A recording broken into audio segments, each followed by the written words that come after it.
ফজরের নামাজের পরে একটি দোয়া 100 বার পড়ুন, 70 প্রকার বিপদ থেকে আল্লাহ পাক রব্বুল আলামিন আপনাকে হেফাজত করবেন। এবং আল্লাহ পাক রব্বুল আলামিন এটা নবী সাল্লাল্লাহু আলাইহি ওয়াসাল্লামের মাধ্যমে জানিয়ে দিয়েছেন।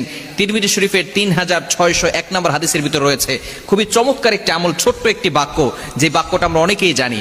বিভিন্ন সময় আমরা বিপদে পড়ে যাই, 70 প্রকার বিপদ থেকে আল্লাহ পাক রব্বুল আলামিন প্রটেক্ট ফ্রম অল অ্যাক্সিডেন্ট, সকল বিপদ আপদ থেকে, দুর্ঘটনা, অ্যাক্সিডেন্ট থেকে আল্লাহ তাআলা আপনাকে হেফাজত করবেন যদি আপনি ফজরের নামাজের পরে 100 বার এই ছোট্ট দোয়াটি পড়তে পারেন। আমরা অনেক সময় অসুস্থ হয়ে পড়ি, অসুস্থ হয়ে গেলে আপনি এই দোয়াটা পড়বেন, আল্লাহ পাক রব্বুল আলামিন সুস্থতার নিয়ামত দান করে দিবেন।